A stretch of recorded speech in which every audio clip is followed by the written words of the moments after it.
Hello, எப்படி இருக்கீங்க? Super. அதாவது நம்ம ஃபர்ஸ்ட் வீடியோ ரொம்ப சூப்பரா போயிருச்சு.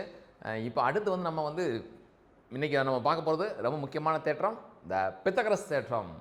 இல்லையா? செங்கோணம் முக்கோணத்தில ரொம்ப முக்கியமான தேற்றம் பித்தகரஸ் தேற்றம். இந்த பித்தகரஸ் தேற்றத்தை பேஸ் பண்ணி நமக்கு 2 மார்க் கொஸ்டின்ஸ் இருக்கு, 5 மார்க் கொஸ்டின்ஸ் இருக்கு, 1 மார்க் கொஸ்டின் இருக்கு. ரொம்ப முக்கியமான தேற்றம். இதை எப்படி ப்ரூவ் பண்றது எப்படி? அதுக்கப்புறம் இதில் 2 மார்க் கொஸ்டின்ஸ் எப்படி சால்வ் பண்றது? 5 மார்க் கொஸ்டின்ஸ் என்ன? 1 மார்க் எல்லாமே நம்ம தரவா பார்க்க போறோம். Are you ready? ரெடியாக இருக்கீங்களா? ஓகே, இன்னும் ஜஸ்ட் இன்னும் ஒரு 6 நாள் தான் இருக்குது. சின்சியராக படிங்க, சூப்பராக போயிட்டுருக்கு, நல்லா ப்ராக்டிஸ் பண்ணுறீங்க. நேற்று நம்ம சொன்னோம் ப்ராக்டிஸ் அப்படிங்கிறது எவ்வளோ முக்கியம் கூட சொன்னோம். ஸோ நீங்கள் ஒரு கணக்கை நீ ப்ராக்டிஸ் பண்ணு, திரும்ப திரும்ப போட்டுப்பார், எனக்கு இது தெரியும்னு சொல்லிட்டு நினச்சிட்டு போகாதீங்க. எக்ஸாமில் நீங்கள் உள்ளே போய் உட்காந்ததுக்கப்புறமா நீ நல்லா ப்ராக்டிஸ் பண்ண கணக்கு அழகாக ஆன்சர் வரும். ப்ராக்டிஸ் பண்ணாமல் சும்மா ஜஸ்ட் பார்த்துட்டு இது எனக்கு தெரியும் கடந்து போகிற கணக்கு அங்கே போய் பெரிய உனக்கு சவாலாக போய் மாறி நின்றோம். அதனால் நீங்கள் ப்ராக்டிஸ் பண்ணுங்கள். ப்ராக்டிஸ் நீங்கள் நல்லா பண்ணிட்டீங்கன்னா பிரெயினில் அது போய் நல்லா பக்காவாக பதிவாயிரும். அதுக்கப்புறம் எக்ஸாம்களில் அந்த கொஸ்டின் நம்ம எழுதிட்டு பேனை வச்சு அந்த பேனை ஆட்டோமேட்டிக்காக உன்னை கொண்டு போயிடும். நீ எவ்வளோ அழகாக நீ ஃபீல் பண்ண முடியும். எந்த கொஸ்டின் நீங்கள் ப்ராக்டிஸ் பண்ணிங்களோ அது ஈஸியாக எழுத முடியும். வாங்க தேற்றத்தை நம்ம சால்வ் பண்ணலாம். ஒரு செங்கோண முக்கோணத்தில் கர்ணத்தின் வர்க்கம் மற்ற இரு பக்கங்களின் வர்க்கங்களின் கூடுதலுக்கு சமம். வார்த்தையில் ரொம்ப கவனம் இருக்கணும். செங்கோணம் அப்படிங்கிறது ரொம்ப முக்கியம், கர்ணத்தின் வர்க்கம் அப்படிங்கிறது ரொம்ப முக்கியம், மற்ற 2 பக்கங்கள் வர்க்கங்களின் கூடுதலுக்கு சமம். இதெல்லாம் ரொம்ப முக்கியமான வார்த்தைகள், கவனமாக இருக்கணும். இதெல்லாம் கவனமாக இருந்தால் தான் நமக்கு அந்த முழு மதிப்பெண் கிடைக்கும். சரி, இப்போ படம் வரையும் பொழுது இப்போ நம்ம என்னென்னா ஏ வந்து நம்ம உச்சியில் போட்டுக்கிறோம், புக்குள்ள மாதிரியே நம்ம பண்ணிக்கிறோம். ஏபிசி.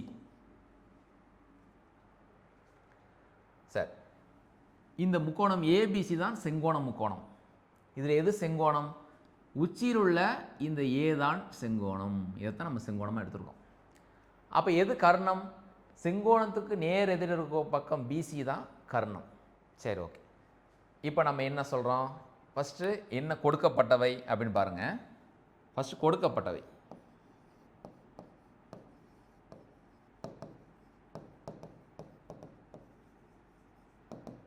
கொடுக்கப்பட்டவை என்ன? முக்கோணம் ஏபிசியில் கோணம் ஏ வந்து 90 டிகிரி. சரி, என்ன நிரூபிக்கணும்?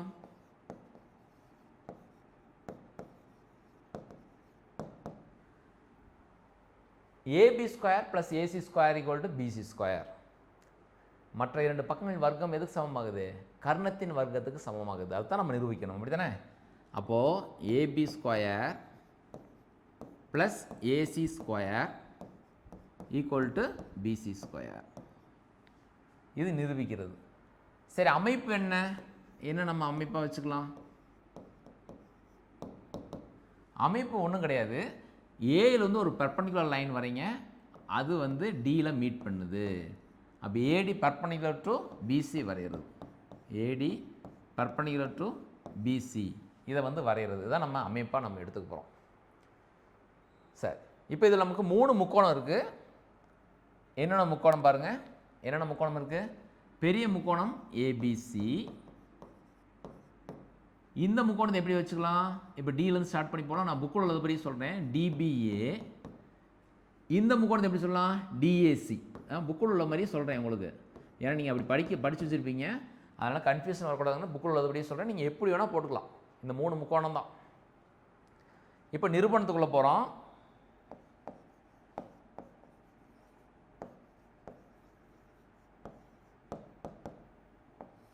நிரூபணம் சரியா?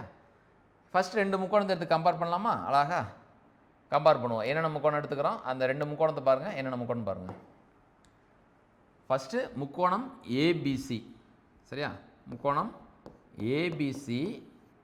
அது கூட எதை கம்பேர் பண்ண போகிறோம்? முக்கோணம் டிபிஏவை கம்பேர் பண்ணுறோம். கம்பேர் பண்ணும்போது நான் சொல்லிடுறேன், நீங்கள் பாயிண்ட்ஸ் எழுதிக்கங்க. அதாவது 2 முக்கோணத்துலேயும் எது பொதுவானதுன்னா இந்த கோணம் பி வந்து பொதுவான கோணம். இந்த முக்கோணத்தில் பெரிய முக்கோணத்தில் பிஏசியும் இந்த சின்ன முக்கோணத்தில் பிடிஏவும் 90 டிகிரி. ஸோ அதனால் 90 டிகிரி. அதனால் இந்த 2 முக்கோணமும் வடிவத்த முக்கோணம். இந்த 2 முக்கோணம் என்ன முக்கோணம்? வடிவத்த முக்கோணம். இது 2 சிமிலர் ட்ரையாங்கிள். இந்த 2 முக்கோணம் சிமிலர் ட்ரையாங்கிள். என்ன விதிமுறைப்படி? ஏஏ விதிமுறைப்படி. ஏஏ விதிமுறைப்படி 2 முக்கோணம் சிமிலர் ட்ரையாங்கிள். சரி, இப்போ தான் உங்களுக்கு ஒரு சின்ன கான்செப்ட் சொல்லித்தரேன், ரொம்ப எளிமையாக புரிஞ்சுக்கிறதுக்கு. இப்போ நம்ம என்ன நிரூபிக்கணும்னு சொன்னோம்? AB square plus AC square equal to BC square சொன்னோம். சரி, ஃபஸ்ட் இந்த ஏபி ஸ்கொயர் எடுத்துக்கோங்க. ரெண்டு முக்கோணம் வடிவத்த முக்கோணம்னா இங்கே பாருங்கள், இந்த ஏபியை இங்கே பாருங்கள், நம்ம நாற்கரத்தின் பரப்பில் பெருக்கிற மாதிரி ஏபியை கீழே அப்படி ரெண்டு பக்கம் போட்டுக்கணும். கீழே விழுந்தான் அப்படி சொல்லணும். அதுக்கு இன்னொரு பாயிண்ட் என்ன சொல்லணும்னா, பேர்டு விற்றவன் பிஸி ஆகிட்டான். சொல்லுங்கள், பேர்டு விற்றவன் பிஸி ஆகிட்டான். இது ஒரு சின்ன ஷார்ட்கட் தான். அது பேர்டு விற்றவன் பிஸி ஆகிட்டான்னு சொல்கிறது. சார் ஏன் சார் இப்படி சொல்கிறீங்க? இப்போ பாருங்கள், இப்போ பெரிய முக்கோணத்தில் இது ஏபி என்னென்னு பாருங்கள். பெரிய முக்கோணத்தில் ஏபி வந்து அடிப்பக்கம். சின்ன முக்கோணத்தில் பிடி என்னென்னு பாருங்கள். சின்ன முக்கோணத்தில் பிடி வந்து அடிப்பக்கம். பெரிய முக்கோணத்தில் பிசி என்னென்னு பாருங்கள், கர்ணம். சின்ன முக்கோணத்தில் ஏபி என்ன பாருங்கள், கர்ணம். இது செங்கோணத்து நேர் எதிர் இருக்குது, இது செங்கோணத்து நேர் இருக்குது. ஸோ நம்ம எழுதுனதெல்லாம் சரியாக தான் எழுதியிருக்கோம். ஆனால் நம்ம ஞாபகத்தில் வச்சுக்கணும். அதாவது நம்ம பிரெயின் எப்படி பதிவு செய்யும்னா, எப்போவுமே நோன் டு அன்னோன். நமக்கு ஏற்கனவே என்ன தெரியுமோ அந்த தெரிஞ்ச விஷயத்தை அது கூட தெரியாத விஷயத்தை கொண்டு தொடர்படுத்தணும்னா எப்போவுமே அது மறக்காது. அதனால தான் உங்களுக்கு இதை எளிமையாக சொல்லிக் கொடுத்தேன். இது என்ன செய்யணும்னா, ஏபி ஃபஸ்ட்டு நம்ம அதை நிரூபிக்கணும். ஏபியை இப்படி கீழே எழுதிடுங்க. அதாவது நாற்கரத்தின் பரப்பில் இருக்கிற மாதிரி கீழே விழுவான்னு எழுதிடுங்க. இங்கே நம்ம எழுதணும், பேர்டு விற்றவன் பிஸி ஆகிட்டான், பேர்டு விற்றவன் பிஸி ஆகிட்டான் அப்படி சொல்லணும். அப்போ இதில் நமக்கு என்ன வருது இங்கே பாருங்கள், இது ரெண்டு பேருக்கு என்ன வருமா, AB square is equal to BD into BC. Equation number 1. Okay, அடுத்து நம்ம என்ன செய்யணும், அடுத்து இன்னும் ரெண்டு முக்கோணம் இருக்குது. என்னென்ன முக்கோணம், முக்கோணம் ஏபிசி, இன்னொரு முக்கோணம் என்ன, முக்கோணம் டிஏசி. சரியா? இந்த ரெண்டு முக்கோணமும் உங்களுக்கு வடிவொத்த முக்கோணம் தான், அதில் மாற்றுக்கிறது கிடையாது. ஏன்னா அதே ஏஏ விதிமுறைப்படி இந்த ரெண்டு முக்கோணமும் உங்களுக்கு சிமிலர் ட்ரையாங்கிள் தான். ஏன்னு பார்த்தீங்கன்னா இதில் வந்து பாருங்கள், இதில் வந்து கோணம் சி வந்து ரெண்டுக்கு பொதுவானது, அதே மாதிரி இந்த கோணம் ரெண்டு பொதுவானது. சரியா? செங்கோணம் முக்கோணமாக வரனால அதுவும் வந்து உங்களுக்கு வந்துடும். சரி, அப்போது பாருங்கள், இப்போ ஏபி எழுதி முடிச்சோமா, அதே மாதிரி ஏசி. இப்போ அதே மாதிரி கோடு போட்டுக்கோங்க. இப்போ கீழே யார் விழுந்தது, ஏபி. மேலே யார் எழுவது, ஏசி. அப்போ அதுதான் ஏசி மேலே எழுவான் போட்டுக்கணும். நாற்கரத்தின் பரப்பில் ஃபஸ்ட்டு இப்படி பெருக்கி போடுவோம், திரும்ப இதெல்லாம் பெருக்கி போடுவோம்.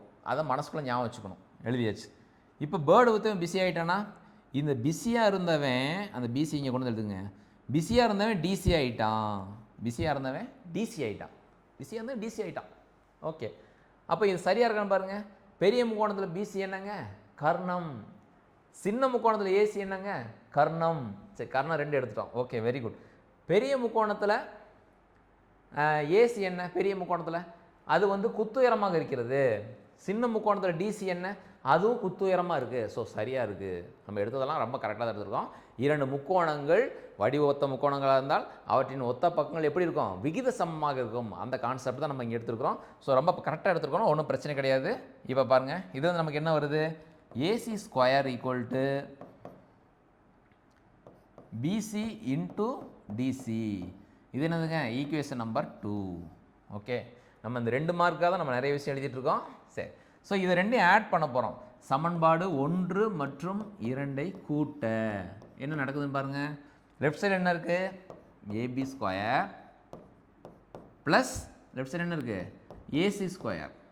ஓகே, ரைட் சைடு என்ன இருக்குது, பிடி இன்ட்டு பிசி ப்ளஸ் இங்கே என்ன இருக்குது, பிசி இன்ட்டு டிசி. சூப்பராக அருமையாக சொல்கிறீங்க. சொல்லணும்ல, நம்ம கூட சேர்ந்து சொல்லுங்கள், அப்போ தான் நல்லா புரியும். ரெண்டுலேயும் காமன் என்ன, பிசி காமன். அந்த பிசி அழகாக அப்படியே வெளியே எடுத்துடலாம். உள்ள என்ன இருக்கும், இங்கே பிடி மட்டும் இருக்கும், அங்கே என்ன இருக்கும், டிசி மட்டும் இருக்கும். ஓகே, இப்போ பிடியும் டிசியும் கூட என்ன கிடைக்குது, பிசி. ஆல்ரெடி இங்கே என்ன இருக்குது, ஒரு பிசி, இங்கே ஒரு பிசி. பிசியும் பிசியும் இருக்குன்னா பிசி ஸ்கொயர். ஓகே, தேட்டம் ப்ரூஃப் ஆயிடுச்சா. AB square plus AC square BC square. இவ்வளோ தான் தேற்றம். அழகாக நல்லா கவனிச்சுக்கோங்க. 5 மார்க்ஸ் எப்படி எடுக்க போகிறோம், ஃபஸ்ட்டு கூட்டு எழுத போகிறோம். ஒரு செங்கோண முக்கோணத்தில் கர்ணத்தின் வர்க்கம் மற்ற 2 பக்கங்களின் வர்க்கங்களின் கூடுதலுக்கு சமம். 1 மார்க் வச்சுக்கோ. படம் வரைய போகிறோம். ஏபிசி உனக்கு ஞாபகம் இருக்க மாதிரி வரைஞ்சிக்கோ. நான் புக்கில் இருக்கிற மாதிரி எளிமையாக சொன்னேன். ஏ வந்து உச்சியில் போட்டுக்கோ. பிசி செங்கோணத்துக்கு எதிரே நேர் இருக்க பக்கம் கர்ணமாக வச்சு வரைஞ்சிருங்க. இந்த படத்தை அழகாக வரைஞ்சிருக்காங்க. 1 மார்க். கொடுக்கப்பட்ட எழுத போகிறோம். முக்கோணம் ஏபிசியில் கோணம் ஏ 90 டிகிரி. ஓகே, என்ன நிரூபிக்கணும், AB square plus AC square equal to BC square. மற்ற 2 பக்கங்கள் வர்க்கங்களின் கூடுதல் கர்ணத்தின் வர்க்கத்துக்கு சமம். ஓகே, என்ன அமைப்பு வரைய போகிறோம், ஏடி பர்பண்டிகுலர் டு பிசி வரைக.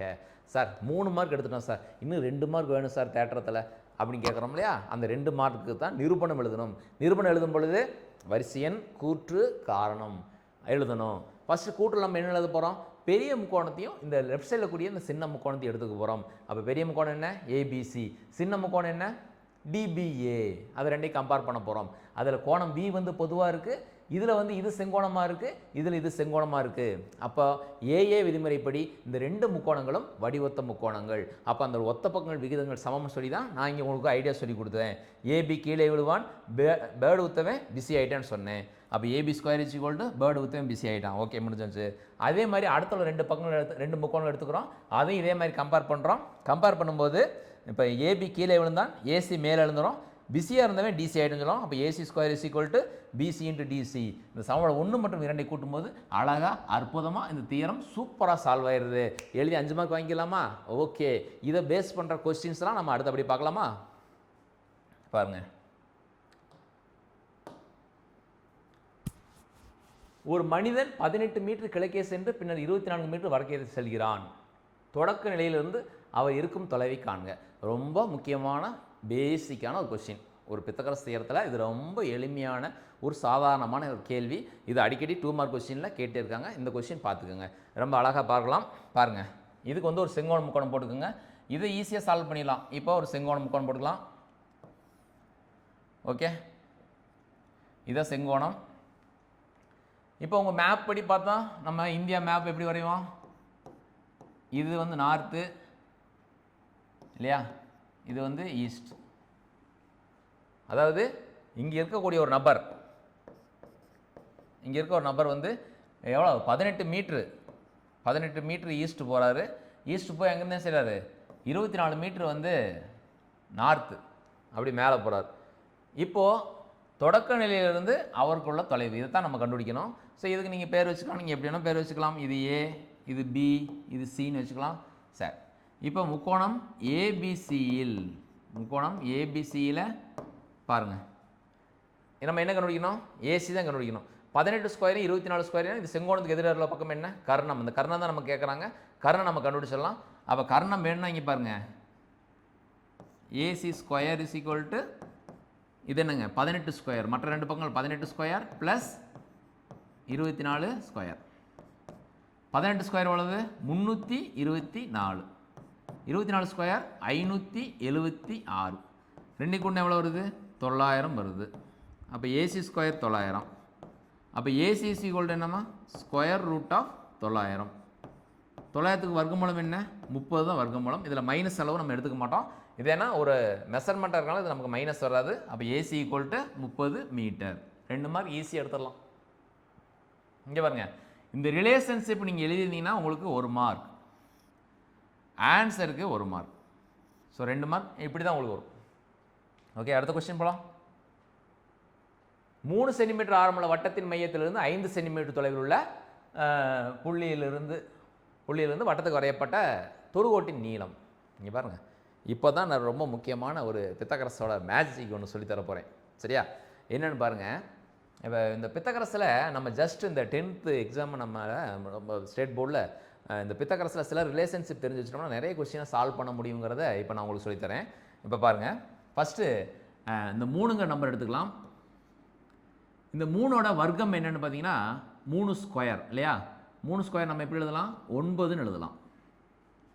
இந்த 9 அடுத்துள்ள 2 நம்பரை கூட்டினோம்னா 4, 5 அப்படின்னு எழுதலாம். ஸோ இந்த 3, 4, 5 இது 3 பித்தகரஸ் ட்ரிப்ளெட். ஓகேவா? 3 4 வந்தால் 5 வந்துடும், 5 4 வந்தால் 3 வந்துடும், 3 5 வந்தால் 4 வந்துடும். இந்த கொஸ்டின் நமக்கு என்ன வந்திருக்கு? 3ன்னு ஒரு அளவு வந்திருக்கா, 5ன்னு ஒரு அளவு வந்திருக்கா. அப்போ ஆன்சர் என்ன? 4. ஓகேவா? அடுத்து 3க்கு அடுத்த நம்பர் என்னங்க? 5. 5 ஸ்கொயர் என்னப்பா? 25. 25 எப்படி எழுதலாம்? 12, 13ன்னு எழுதலாம். அடுத்துள்ள 2 நம்பரா. இப்போ பாருங்களேன், 5, 12, 13 இந்த 3 பித்தகரஸ் நம்பர். இந்த 5 12 வந்தால் 13 வரும், 5 13 வந்தால் 12 வரும், மாறி மாறி வந்துட்டு இருக்கும். அவ்வளோதான். இதுக்கடுத்து இன்னும் ஒரே ஒரு நம்பர் 7. 7 ஸ்கொயர் எப்படிப்பா? 49. 49 எழுதலாம் 24 + 25ன்னு எழுதலாம். அப்போ இந்த 7, 24, 25 3 பித்தகரஸ் நம்பர். நம்ம புக்கில் இந்த மாதிரி நிறைய கொஸ்டின்ஸ் இருக்குது. இதில் 1 மார்க் ஒன்று இருக்குது. இதில் வந்து உங்களுக்கு இயற்கணிதத்தில் இதில் ஒரு 5 மார்க் கொஸ்டின் ஒன்று இருக்கும். அதாவது ஒரு முக்கோணத்தினுடைய செங்கோண முக்கோணத்தினுடைய 3 அந்த சுற்றளவு வந்து 56 கொடுத்துருப்பாங்க. இங்கே பாருங்கள் 25 + 24 எவ்வளவு 49 + 7 56.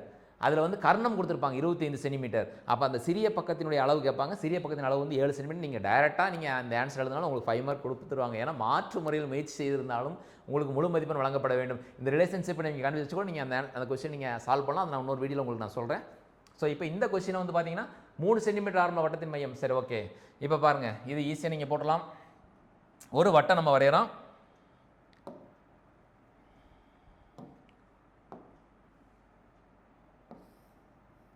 ஓகே, வட்டம் வரைஞ்சிட்டோம்.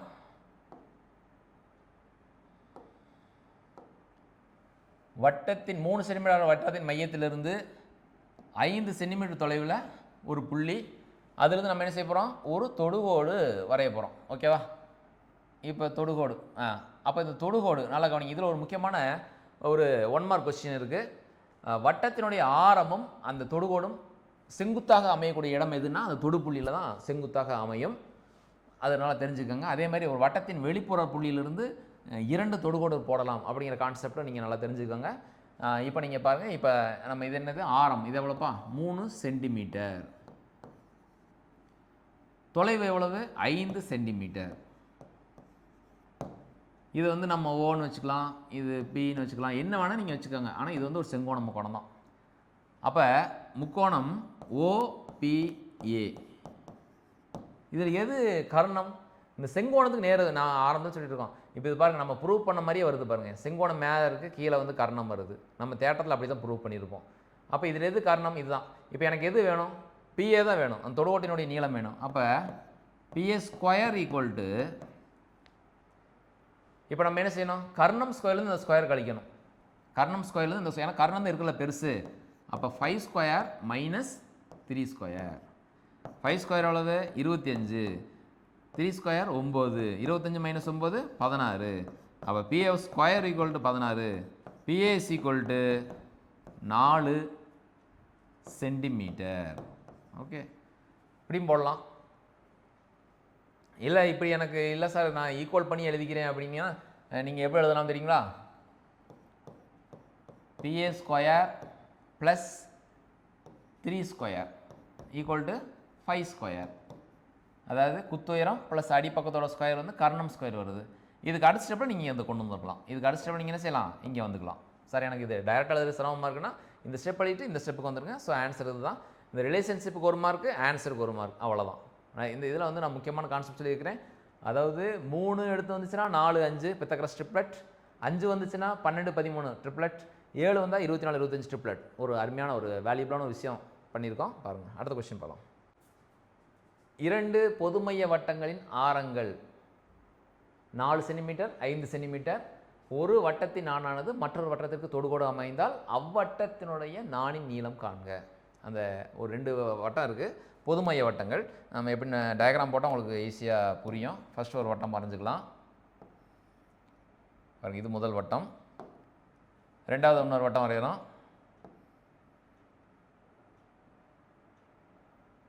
ஓகே, ரெண்டாவது ஒரு வட்டம் வரைஞ்சிக்கலாம். 2 பொதுமைய வட்டங்கள். இது வந்து இதோடைய ஆரம். சரி, இங்கே வந்து ஒரு நான் வந்து இந்த மாதிரி வருது. இது வந்து இன்னொரு பெரிய வட்டத்தினுடைய ஆரம். சூப்பராக வந்துருச்சு நமக்கு. சரியா? அப்போ நமக்கு இங்கே வந்து என்னென்னா ஆட்டோமேட்டிக்காக ஒரு செங்கோண முக்கோணம் உருவாகுது. செங்கோண முக்கோணம் உருவாகுது. இப்போ பாருங்கள், எங்கே செங்கோண முக்கோணம் உருவாகுதுன்னா இந்த வட்டத்தின் மையத்திலிருந்து நானுக்கு வரையும் அந்த நாணை வந்து இருசம கூறிடும் இல்லையா? செங்குத்தாக வெட்டி கொண்டு இருசம கூறிடும். அப்போ இது 2 ஈக்குவல் பார்ட்ஸாக இருக்கும். நம்ம இந்த ஒரு போர்ஷன் மட்டும் கண்டுபிடிச்சோம்னா இந்த நாணினுடைய மொத்த நீளம் நம்ம கண்டுபிடிச்சிடலாம். இப்போ முதல் வட்டத்தினுடைய ஆரம் வந்து சின்ன வட்டத்துக்கு வந்து ஆரம் வந்து 4 சென்டிமீட்டர்.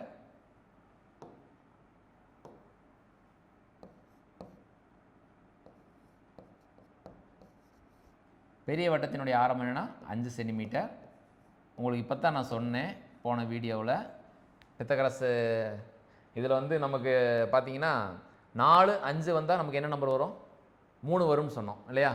அப்போ 3 தான் ஆன்சர் வருது. இதை நம்ம ஈஸியாக கண்டுபிடிச்சிக்கலாம். இப்போ இது வந்து ஓன்னு வச்சுக்கோங்க, இந்த ஏபி தான் நான் அப்படின்னு வச்சுக்கிட்டிங்கன்னா அது வெட்டக்கூடிய இடம் வந்து இது என்னது சின்னு கூட வச்சுக்கலாம், ஒன்றும் பிரச்சனை இல்லை. அப்போ முக்கோணம் ஓபிசியில் நமக்கு என்ன அளவு கண்டுபிடிக்கணும்? பிசி தான் கண்டுபிடிக்கணும்.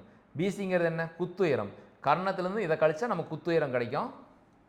அப்போ உங்களுக்கு புரியுற மாதிரி நம்ம எழுதிக்கலாம் இல்லையா? PC square plus 4 square equal to என்னது? 5 ஸ்கொயர். எல்லாமே நீங்கள் எப்போவுமே கர்ணம் மட்டும் தனியாக இருக்கணும். அப்போ பிசி ஸ்கொயர் ஈக்குவல் டு என்னம்மா? 5 ஸ்கொயர் மைனஸ் 4 ஸ்கொயர்.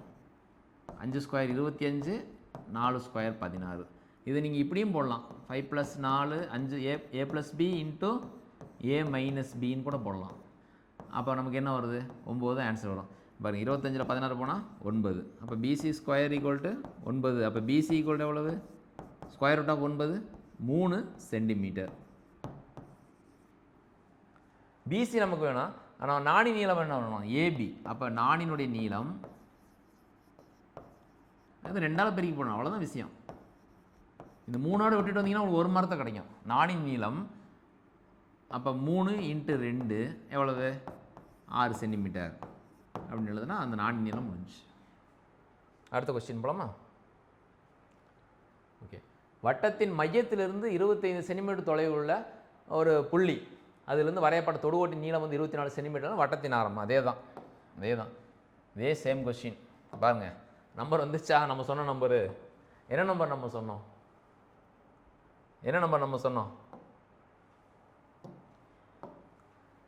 25 வந்துச்சு, 24 வந்துச்சு. அப்போ என்னங்க இன்னொரு நம்பரு? 7 தான் இன்னொரு நம்பர் இல்லையா? ஆன்சர் 7 தான். இது பார்த்தோன்னே சொல்லிடலாம். சரி, இருந்தாலும் கொஸ்டினாக ஆன்சர் போடணுமா இல்லையா? அப்போ வட்டம் வரைஞ்சாச்சு. வட்டத்தின் மையத்திலேருந்து எவ்வளோ தூரம்? ஒரு குறிப்பிட்ட டிஸ்டன்ஸு. அப்போ இது ஒரு அளவு, இது ஒரு அளவு, முடிஞ்சு. அவ்வளோதான், நம்ம இதான் கண்டுபிடிக்கணும். சரி பாருங்க. அப்போ இந்த கோணம் செங்கோணம்ங்கிறது உங்களுக்கு ஏற்கனவே தெரியும். அதே மாதிரி இது ஓ, இது பி, இது ஏ. என்ன கொடுத்துருக்குறாங்க? 25 சென்டிமீட்டர் தொலைவு. அப்போ 25 சென்டிமீட்டருங்கிறது மேக்ஸிமம் நம்பர் இல்லையா? மேக்ஸிமம் ஹை அளவு. அப்போ இதுதான் வந்து கர்ணம். 25 சென்டிமீட்டர். நீளம் வந்து 24 சென்டிமீட்டர் கொடுத்துருக்குறாங்க. அப்போ இதை தான் நம்ம கண்டுபிடிக்கணும். அப்போ அதே மாதிரி முக்கோணம் ஓபிஏவில் என்ன கண்டுபிடிக்கணும்? ஓஏ கண்டுபிடிக்கணும். ஓஏ வேணும்னா நம்ம எதுலேருந்து எதை கழிக்கணும்? 25 ஸ்கொயர்லேருந்து கர்ணம் ஸ்கொயர் மேக்ஸிமம் ஸ்கொயர், கர்ணம் ஸ்கொயர்லேருந்து 24 ஸ்கொயர் கழிக்கணும். அப்போ 25 + 24 × 25 - 24. அதாவது 25 + 24 a + b into a - b. 25 24 போனால் 1, 25 + 24 எவ்வளோங்க? 49. அதாவது ஓஏ ஸ்கொயர். ஓஏ ஸ்கொயர் வந்து 49. ஓஏ = எவ்வளவு? 7 சென்டிமீட்டர். வந்துச்சுங்களா ஆன்சரு? 7 சென்டிமீட்டர். ஓகே, அடுத்த கொஸ்டின் போகலாம். சூப்பர், அது ரெடி.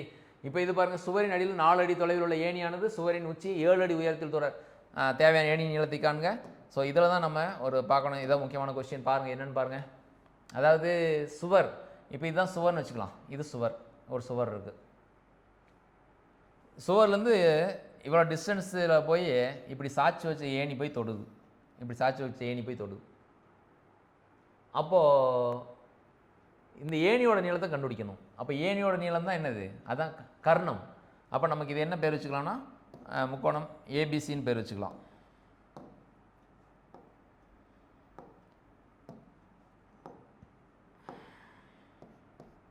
ஏபிசி. இது நமக்கு என்ன வேணும்? இது செங்கோணம். ஏசி தான் வேணும், ஏசி கர்ணம். இது எவ்வளோ தொலைவு? இது 4 அடி தொலைவு. இது எவ்வளோ தொலைவு? 7 அடி உயரம். ஸோ நமக்கு ஏசி இது பர்ஃபெக்டாக வரதுக்கு சான்ஸ் கிடையாது. இது ஒரு முழு எண்ணாக வருவதற்கு வாய்ப்பு கிடையாது. அப்போ நமக்கு முக்கோணம் ஏபிசியில் நமக்கு ஏசி தான் கண்டுபிடிக்கணும். அப்போ முக்கோணம் ஏபிசியில் நமக்கு என்ன வேணும்? AC square. ஏசி ஸ்கொயர் = மற்ற 2 ஸ்கொயர். 4 square + 7 square. கர்ணம் தான் பெருசு இல்லையா? 4 ஸ்கொயர் 16, 7 ஸ்கொயர் 49. 16 + 49 எவ்வளோங்க? 55, 65. அப்போ ஏசி ஸ்கொயர் = 65. அப்போ ஏசி = அப்ராக்சிமேட்டாக 8.1 அடி. இது வந்து தோராயமாக தான் சமம். 8.1 அடி தான் ஆன்சர். ஏன்னா 8 வந்து பெர்ஃபெக்ட் நம்பர். 64 வர்க்கமூலம் வந்து 8, அதுக்கு நியரஸ்ட் நம்பர் 8.1. நீங்கள் வர்க்கமூலம் வேணால் கண்டுபிடிச்சிக்கலாம், அவ்வளோ ரிஸ்க் எடுக்க வேண்டிய அவசியம் இல்லை. 8.1 ஈஸ் முடிச்சுக்கோங்க, அவ்வளோதான். ஏசி இஸ் ஈக்குவல் டு 8.1 அடி. ஏன்னா இங்கே 64 இருந்தால் நம்ம 8 அடி கொடுத்துருப்போம். அதுக்கப்புறம் ஜஸ்ட் நியரஸ்ட்டு, ஸோ 8.1. ஓகே,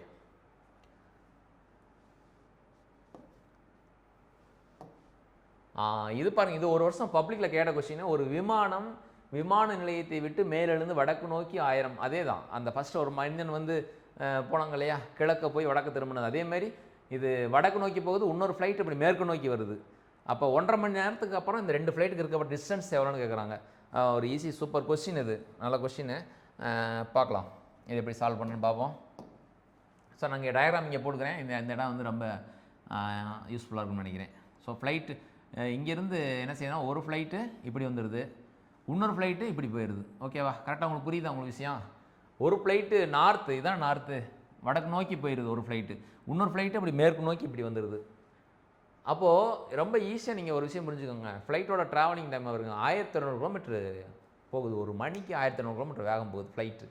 அப்போ இந்த ஃப்ளைட்டு 1.5 மணி நேரத்தில் இங்கேருந்து இவ்வளோ டிஸ்டன்ஸ் போயிருக்கும். ஸோ இந்த டிஸ்டன்ஸ் தான் கேட்குறாங்க. இது ரெண்டுக்கும் நடுவில் இருக்கக்கூடிய இந்த டிஸ்டன்ஸ் தான் கேட்குறாங்க. ஸோ அது என்ன கேட்குறாங்க, கர்ணம் தான் கேட்குறாங்க. இந்த கர்ணம் நம்ம எப்படி கண்டுபிடிக்கணும் பாருங்கள். ரொம்ப ஈஸியாக பண்ணலாம், ஜாலியாக பண்ணுங்கள். அதாவது இது எல்லாமே நம்ம ஒவ்வொரு கணக்கையும் ஐடியா பண்ணி சால்வ் பண்ணால் தான் நல்லாயிருக்கும். இப்போ இது 1200 கிலோமீட்டர் அப்படின்னா 1.5 மணி நேரத்தில் பாருங்கள். ஃபஸ்ட்டு வந்து வடக்கு நோக்கி போகிற ஃப்ளைட்டு 1000 கிலோமீட்டர் போகிறது. அப்போ 1.5 மணி நேரத்தில் இது எவ்வளோ தூரம் போயிருக்கோம், 1500 போயிருக்குமா? அப்போ இது 1500 கிலோமீட்டர்னு வச்சுக்கலாமா 1.5 மணி நேரத்தில். இந்த ஃப்ளைட்டு பாருங்கள் 1200 கிலோமீட்டர் போகுது மேற்கு நோக்கி, 1.5 மணி நேரத்தில் 1200 பாதி 600, 1200 + 600 எவ்வளோப்பா, 1800 கிலோமீட்டர் போட்டுக்கலாமா? இது வந்து 1800 கிலோமீட்டர் போட்டுக்கலாம். சரி, அப்போ இதை டிஸ்டன்ஸ் கண்டுபிடிக்கணும். நம்ம அதே மாதிரி நீங்கள் பேர் வச்சுக்கோங்க, ஏபிசி. ஓகேவா? அப்போ முக்கோணம் ஏபிசியில் என்ன நமக்கு வேணும், கர்ணம் வேணும். அப்போ ஏசி ஸ்கொயர் ஈக்குவல் டு இது எழுதிக்கோங்க வேணாம், AB square plus BC square. கர்ணம் மாறிட்டே இருக்கும். நான் என்ன எழுத்து எடுக்கிறேனோ அதை பொறுத்து அந்த ஏபிஎஸ்சி, நீங்கள் அதெல்லாம் உங்களுக்கு முக்கியம் கிடையாது, எழுத்துக்கெல்லாம் முக்கியம் கிடையாது, கான்செப்ட் தான் முக்கியம். கர்ணம்ங்கிறது இங்கே செங்கோணம் இருக்கு இல்லையா, செங்கோணத்துக்கு நேர் இருக்கிற பக்கம் தான் கர்ணம். ஒரு இடத்துல இது பிசின்னு வந்துச்சு, ஒரு இடத்துல ஏசி வந்து, அதெல்லாம் ப்ராப்ளமே கிடையாது. இங்கே செங்கோணத்துக்கு எதிர்க்க தான் ஏசி. அப்போ இங்கே பாருங்கள், அப்போ ஏசி கண்டுபிடிக்கணும். ஏபி ஸ்கொயர் எவ்வளவு, 1800 square plus BC square 1500 square. Okay, இப்போ இது ரெண்டுலேயுமே நான் என்ன செய்கிறேன்னா ஒரு 100 ஸ்கொயரை வெளியெடுத்துட்றேன். 100 ஸ்கொயர் வெளியெடுத்துட்டா இங்கே என்ன இருக்கும், 18ஓட ஸ்கொயர் இருக்கும், இங்கே வந்து 15 ஸ்கொயர் இருக்கும். இங்கே பாருங்க, சிறப்பு தொடரில் ஒரு கணக்கு இதே மாதிரி வரும், 5 ஸ்கொயர் + 10 ஸ்கொயர் + 5 ஸ்கொயர்னு இருக்கும். நம்ம அந்த 5 ஸ்கொயர் வெளியெடுத்துருவோம், அதுக்கப்புறம் 1 ஸ்கொயர் + 2 ஸ்கொயர் இருக்கும். நல்லா கவனிச்சுக்கோங்க, இந்த கணக்கை நீங்கள் அங்கே யோசிச்சு வச்சுக்கணும். அது ஒரு முக்கியமான சிறப்பு தொடர்களை, அந்த கான்செப்ட் தான் இங்கே நம்ம பயன்படுத்தியிருக்கோம். ஸோ 100 ஸ்கொயர் நம்ம வெளியெடுத்துட்டோம். அப்போ 100 ஸ்கொயர் இன்ட்டு 18 ஸ்கொயர் வந்து 324, 15 ஸ்கொயர் வந்து 225. அப்போ 100 ஸ்கொயர் இன்ட்டு இது ரெண்டையும் ஆட் பண்ண எவ்வளோ வருது, 5 நாளும் 9, 2 2 4, 3 2 5. ஸோ 549 வருது. இந்த 549 காரணிப்படுத்த முடியுமா அப்படிங்கிறத நம்ம ட்ரை பண்ணி பார்க்கணும். ஸோ 549 காரணிப்படுத்த முடியுமான்னு ட்ரை பண்ணி பார்க்கணும். அப்போ தான் நம்ம அந்த நம்பர் நம்ம சால்வ் பண்ணி வெளியே இருக்க முடியும். இங்கே பாருங்க, 9 நாளும் 13 5 18. ஸோ 3ஆல் டிவைட் ஆகும். 1 3 3 மிச்சம் 1, 14 மிச்சம் 2 24, M3 24, 3 9, மறுபடியும் 3 போட்டால் 6 3 18, 1 3 3, 61 பிரைம் நம்பர் சிக்கிடுச்சு. 61 பிரைம் நம்பரில் அது மாட்டிக்கிடுச்சு, வெளில வராது. அப்போ இந்த 100 ஸ்கொயர் நம்ம எப்படி எழுதலாம், இங்கே பாருங்கள், 100 ஸ்கொயரை 100 இன்ட்டு 100ன்னு எழுதுகிறேன். 549 3 இன்ட்டு 3 இன்ட்டு 61ன்னு எழுதுகிறேன். இது வந்து எதுக்கு சமம், ஏசி ஸ்கொயருக்கு சமம். பாருங்கள், ஃபைனல் ரிசல்ட் வரப்போகுது. அப்போ AC equal to square root of 100 into 100 into 3 into 3 into 61. இந்த 2 100க்கு ஒரு 100 வந்துடும், 2 3க்கு ஒரு வந்துடும். அப்போ 100 இன்ட்டு 3 ரூட்டை விட்டு வெளியே வந்துடும், ரூட் 61 வந்து உள்ளே இருக்கும். அப்போ என்ன வருது, 300 √61 கிலோமீட்டர். இதுதான் ஆன்சர். இந்த ரெண்டுக்குள்ள டிஸ்டன்ஸ் வந்து 300 √61 கிலோமீட்டர் அப்படிங்கிறது தான் ஆன்சர். நல்ல ஈஸி கொஸ்டின். Okay, thank you. இன்னும் நிறைய நான் உங்களுக்கு இந்த பித்தகரஸ் தேற்றத்தில் இன்னும் கொஞ்சம் சில கொஸ்டின்ஸ்லாம் இருக்குது, எடுத்துகிட்டு அடுத்த வீடியோவில் உங்களை சந்திக்கிறேன். தேங்க்யூ. சூப்பராக பண்ணுங்கள், என்ஜாய் பண்ணி பண்ணுங்கள்.